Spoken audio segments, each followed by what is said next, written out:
Bot Police adalah sebuah film India yang dirilis tahun 2021 bergenre horor komedi yang dibintangi oleh Saif Ali Khan dan Arjun Kapoor. Di awal film, nampak dua orang pria bernama Vibhoti dan Chiraunji. Dua orang kakak beradik yang berprofesi sebagai paranormal. Mereka berdua dipanggil untuk menyembuhkan seorang anak gadis yang katanya sedang kerasukan arwah kakek si gadis yang telah meninggal dunia. Dengan wajah ketakutan, orang tua si gadis mengatakan bahwa anak gadisnya mulai bertingkah aneh semenjak kakeknya meninggal dunia. Bahkan, suara dan wajah anak gadisnya berubah menyeramkan layaknya hantu. Mendengar cerita orang tua anak gadis itu, Vibhoti dan Chiraunji pun segera bergegas pergi ke kamar anak gadis tersebut. Benar saja, setelah sampai di kamar yang dituju, mereka berdua langsung diserang oleh gadis yang tengah kesurupan itu. Saat Chiraunji sedang bertarung dengan anak gadis yang sedang kesurupan itu, sang kakak, Vibhoti malah terlihat santai dan tak memperdulikan adiknya sama sekali. Vibhoti hanya memperhatikan sekelilingnya dan berusaha mencari sesuatu. Benar saja, di bawah tempat tidur gadis itu, Vibhoti menemukan sebuah tabung oksigen yang telah digunakan oleh anak gadis tersebut untuk merubah suaranya menjadi berat dan parau. Akhirnya, Vibhoti pun berhasil membongkar kebohongan anak gadis itu yang hanya berpura-pura kerasukan arwah kakeknya. Karena sandiwaranya telah terbongkar, akhirnya, anak gadis itu pun mengaku kepada Vibhoti dan Chiraunji bahwa selama ia hanya bersandiwara karena tak ingin dinikahkan oleh keluarganya. Setelah itu, mereka bertiga pun membuat kesepakatan bersama. Kesepakatannya adalah Vibhoti dan Chiraunji tidak akan memberitahu keluarga anak gadis tersebut bahwa mereka telah dibohongi anak gadisnya. Bahkan, Vibhoti dan Chiraunji akan membantu anak gadis itu agar orang tuanya tidak jadi menikahkannya. Mereka akan mengatakan bahwa arwah kakek gadis itu marah karena cucunya hendak dinikahkan. Vibhoti dan Chiraunji mengatakan anak gadis itu akan sembuh apabila orang tuanya berjanji tidak akan menikahkannya dan mengizinkannya melanjutkan pendidikan. Selanjutnya, saat Vibhoti dan Chiraunji berada di acara Karnaval Roh, tempat paranormal berkumpul setiap tahunnya. Seorang wanita sedang mencari paranormal bernama Ulat Baba. Wanita tersebut bernama Maya. Berdasarkan informasi dari keluarganya, Ulat Baba adalah paranormal yang dapat mengusir roh jahat di perkebunan keluarganya puluhan tahun silam. Namun, sayangnya, saat ia tengah mencari Ulat Baba, ia malah ditipu oleh seseorang yang mengaku sebagai anak Ulat Baba. Untungnya, Chiraunji, anak dari Ulat Baba yang asli mengetahuinya dan menghajar penipu tersebut karena telah berani berbohong sebagai dirinya. Di sisi lain, kakak Chiraunji, Vibhoti juga tengah dikejar-kejar oleh seorang inspektur polisi. Polisi tersebut telah lama mencari mereka, karena Chiraunji dan Vibhoti juga kerap kali menipu orang lain dengan profesinya sebagai paranormal. Karena dikejar-kejar oleh inspektur polisi, mereka pun segera bergegas masuk ke mobil Maya yang semenjak tadi telah mencari Ulat Baba dan pergi dari tempat tersebut begitu saja. Selama perjalanan, wanita tersebut menceritakan permasalahannya. Ia memiliki perkebunan teh dan pabrik pengolah teh terbaik di dunia. Namun, 2 minggu terakhir ini, pekerjanya banyak yang ketakutan karena kerap kali ada penampakan hantu di sana saat malam tiba yang disebut para pekerja dengan nama Kichhandi.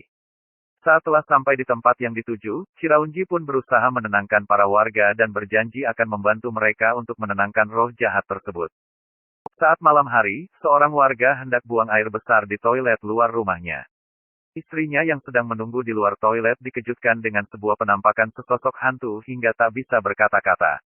Akhirnya suami istri tersebut lari tunggang langgang karena ketakutan. Esok harinya, untuk dapat mengungkap misteri Kichhandi tersebut, Chiraunji pun berusaha menggali informasi dari warga sekitar yang pernah melihatnya. Sementara itu, saat Vibhoti sedang berjalan-jalan, ia bertemu dengan seorang anak perempuan misterius. Anak tersebut tidak mau berbicara dan hanya menggunakan bahasa isyarat saja. Akan tetapi, saat Vibhoti sedang mengangkat telepon, anak kecil itu tiba-tiba hilang. Di sisi lain, Maya teringat sesuatu saat melihat foto lama di rumahnya. Ia ingat ada seseorang bernama Santu yang menemani Ulat Baba menangkap Kichhandi saat itu. Dan kini, Santu tinggal di sebuah wihara. Tanpa berpikir lama, Chiraunji dan Vibhoti pun menemui Santu untuk menggali informasi tentang hantu Kichhandi. Setelah mereka bertemu Santu, Santu pun bercerita bahwa 30 tahun lalu, ia dan istrinya yang bernama Manju datang ke perkebunan teh tersebut dan bekerja di sana. Saat itu, pemilik perkebunan telah memperingatkan mereka bahwa hutan di sisi lain perkebunan telah dihantui Kichhandi selama 100 tahun dan tak ada yang berani ke sana. Akan tetapi saat semua pekerja telah pulang, istrinya Santu yang bernama Manju belum pulang dari tempat kerjanya meski hari telah beranjak petang. Lalu, tiba-tiba saja Santu melihat istrinya telah kerasukan roh Kichandi dan lari ke dalam hutan. Akhirnya, Santu pun mengejarnya bersama ulat baba. Saat berada di dalam hutan, Manju sudah ada di belakang mereka. Namun, akhirnya ulat baba dapat menjebak Manju di dalam lingkaran suci yang telah dibuatnya.